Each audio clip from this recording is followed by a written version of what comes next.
Years passed. The temple in Jerusalem stood half-built, abandoned, and silent. Fear and discouragement had paralyzed the people, but God was not silent. So he raised up 2 prophets, Haggai and Zechariah, sons of the exile, filled with boldness and the word of the Lord. Haggai cried out, "Is it a time for you to live in paneled houses while this house lies in ruins? Consider your ways. You planted much but harvested little. You eat but never have enough. Build the Lord's house, and he will bless you again." Zechariah, with visions from heaven, echoed the call. "Return to me," says the Lord of hosts, "and I will return to you." Their words shook the people from their spiritual sleep. Zerubbabel the governor and Jeshua the high priest stood up in faith.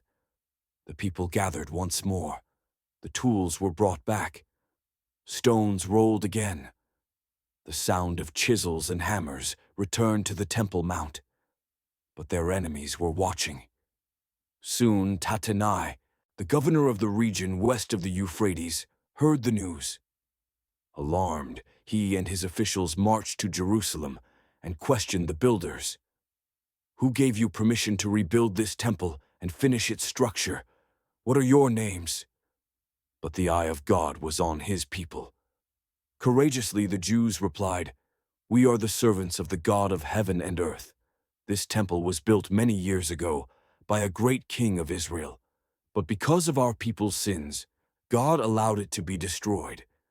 Now King Cyrus of Persia gave us permission to rebuild it." Tattenai didn't stop them, yet.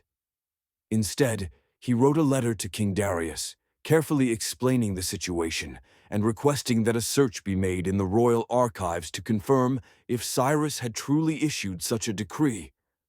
And while they waited for the king's response, the people kept building, spurred on by the voice of the prophets and the presence of their God.